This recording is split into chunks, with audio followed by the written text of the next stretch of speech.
Highwood, France, August the 24th, 1916. The Battle of the Somme is 7 weeks old. The 101st day of a battle that was supposed to last days. 6 Vickers machine guns of the 100th Company, Machine Gun Corps, are set up in the Savoy Trench, their muzzles pointed at a target 2,000 yards away. The order is simple and it is brutal. Fire continuously for 12 hours. Prevent German troops from forming up behind High Wood for a counterattack. Do not stop. The guns open at 17:45. They do not stop. By midnight, the water in the cooling jackets is boiling. The men emptied their personal water bottles into the guns an hour ago. Now they are using urine, their own, and whatever they can collect from the nearest latrine buckets. The barrels glow in the dark. 100 replacement barrels are cycled through in 12 hours. 2 soldiers work a belt-filling machine without pause for the entire duration. Entire infantry companies are assigned to do nothing but carry ammunition. At 6:10 the following morning, the guns finally cease. The total round count across the 6 operational guns is 99,500 rounds, 250 rounds short of 1 million. The guns did not break down. Not one of them failed. The number that entered military mythology as 1 million was close enough that the men who fired them never bothered to correct it. When you fire 100,000 rounds through a machine gun in 12 hours, and it is still working at the end, whether the final count is 999,750 or exactly 1 million, is not a distinction anyone who was there considered worth arguing about. That is what the Vickers machine gun was. Not a weapon, a fact, a permanent, inexorable mechanical fact that kept firing regardless of what the conditions demanded. The Vickers machine gun began as someone else's idea. Hiram Stevens Maxim, an American inventor living in London, demonstrated the first fully automatic firearm in 1884. The Maxim gun operated on a principle that everyone before him had missed. It used the energy of the cartridge's recoil to eject the spent case, load the next round, and cock the firing mechanism, all without any manual intervention. You fed in a belt of ammunition, pulled the trigger, and the weapon fired until the belt was empty or the trigger was released. The British Army adopted the Maxim in 1889, but found it heavy, temperamental, and expensive to produce. Vickers Limited purchased the Maxim company outright in 1896. Their engineers took the Maxim mechanism, inverted the toggle lock so it broke upward rather than downward, simplified the components, lightened the construction using high-strength alloys, and reduced the total weight from 60 pounds to 40. The British Army formally adopted the Vickers Mark I as its standard machine gun on November 26, 1912. They have never regretted it. The water jacket surrounding the barrel held approximately 7.5 pints, enough to sustain fire for approximately 700 rounds before boiling. A rubber hose connected the jacket to a condensing can, which captured the steam, cooled it, and returned the condensed water to the jacket. In theory, a Vickers crew could sustain fire indefinitely as long as they had ammunition and a water source. At High Wood, they ran out of acceptable water sources and substituted what was available. The gun kept firing.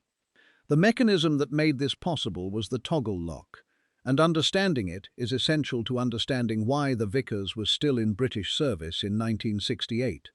56 years after its adoption. The barrel and breech block recoiled together under firing pressure. As they moved rearward, the toggle joint connecting them broke upward, unlocking the bolt. The barrel returned forward. The bolt held back, extracting and ejecting the spent case, feeding the next round from the fabric belt, chambering it, and locking the toggle straight again. The entire cycle happened approximately 450 to 600 times per minute. Each cycle was mechanically identical to the one before it. The weapon did not have a weakest link in the way that semi-automatic pistols or rifles did. Every component was designed to absorb the same loading repeatedly without failure. The fabric ammunition belts held 250 rounds each. A trained crew could change belts without interrupting fire. The trailing end of one belt was linked to the leading end of the next before the first ran out. The theoretical sustained rate was 10,000 rounds per hour. In practice, barrel changes every hour meant brief pauses. But those barrel changes took a trained crew approximately 2 minutes and were performed without tools. The hot barrel lifted free by its handle and replaced with a cool spare, while the gun remained on its tripod. In 1963, at Strensall Barracks, a Vickers was test-fired continuously for a week. The total round count at the end was just under 5 million. The gun was still operational. That test was conducted 45 years after the gun had entered mass service. It passed. The Maxim principle on which the Vickers was based was not unique to Britain. Germany fielded the MG-08, another Maxim derivative, throughout the First World War. The MG-08 was mechanically comparable to the Vickers in rate of fire and in the water cooling principle. What it lacked was the British obsession with reliability at the cost of everything else. The Vickers was overbuilt in ways that mattered in the field. Its tolerances were generous enough to keep functioning in mud, in sand, in extreme cold, and in the tropical heat and humidity of Burma and Malaya, without the constant maintenance that lighter, tighter tolerance weapons demanded. The MG-42 that replaced the MG-08 in 1942 was mechanically superior in almost every measurable category: lighter, faster, simpler to produce, higher rate of fire.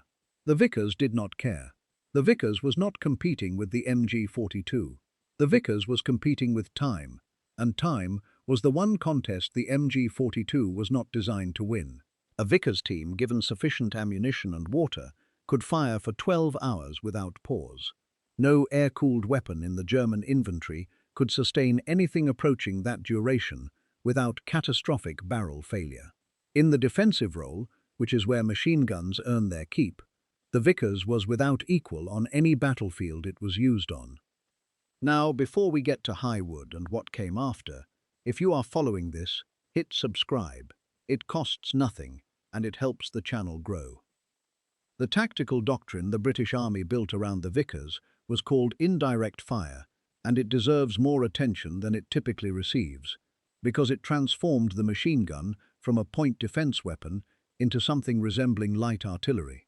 A Vickers crew could register a target, a road junction, a communication trench, a known forming-up point for enemy troops, and then engage that target at night, in fog, or at ranges beyond direct observation, firing on a pre-calculated elevation and bearing with the confidence that 10,000 rounds per hour were landing within a relatively precise, beaten zone. The 2,000-yard range to the target at Highwood was not the crew's visual limit.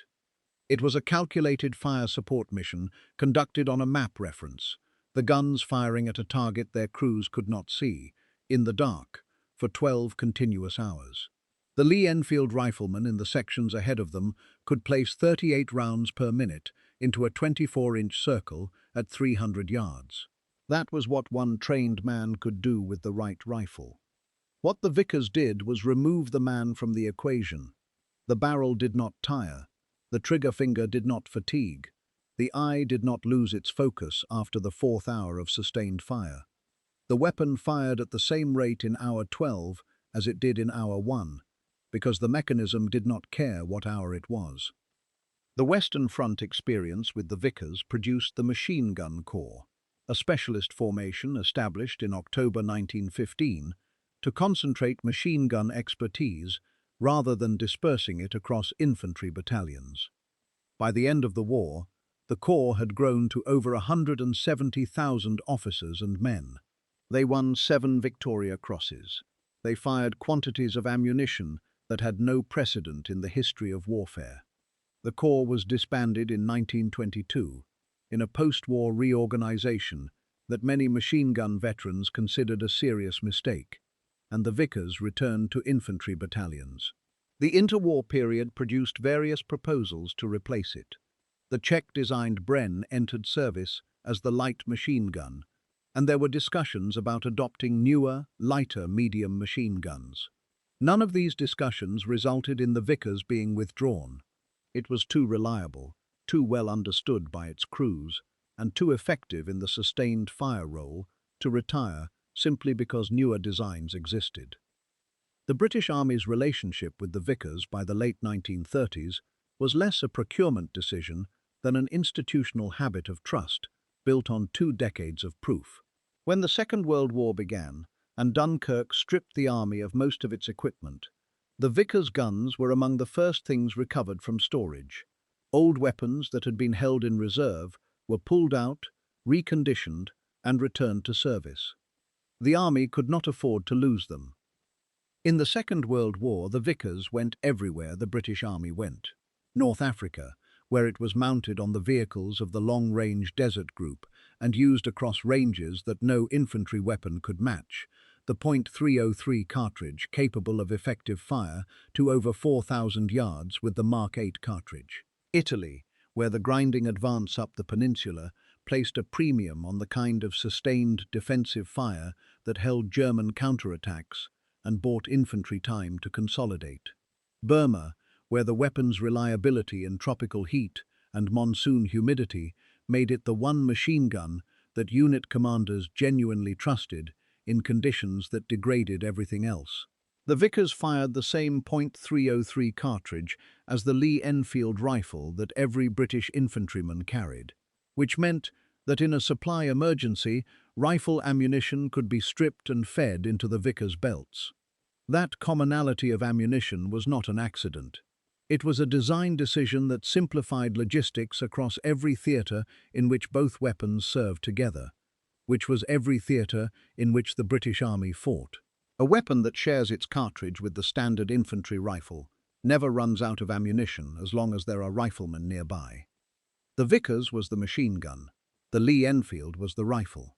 Together, they were British infantry firepower for 2 world wars. The gun was formally declared obsolete by the British Army on the 30th of March 1968. Its last operational use had been in the Radfan during the Aden emergency. 56 years of continuous service across 2 world wars, Korea, Malaya, Cyprus, Kenya, and Aden. Produced in quantities exceeding 71,000 in the First World War alone, it armed aircraft, tanks, ships, and infantry across every theatre of both conflicts.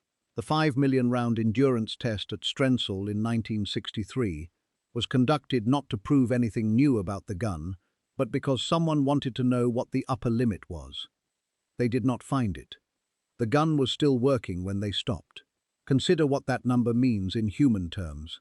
A Lee-Enfield rifleman performing the mad minute, 38 rounds in 60 seconds, the highest documented rate of aimed bolt-action fire in history, would need to fire continuously, without pause, without reloading delays, without fatigue, for 36 hours to match 5 million rounds.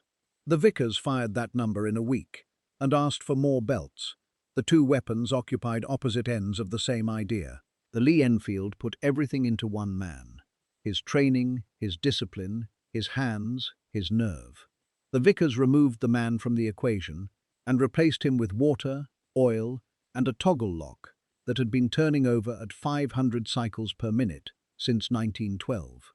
Between them, they defined what British infantry firepower meant for half a century. There is a sentence that appears in multiple sources about the Vickers, attributed to no single person and therefore belonging to everyone who ever served with it. It never broke down, it just kept on firing and came back for more. That sentence is the entire history of the weapon. The British Army trusted it for 56 years. That trust was never misplaced.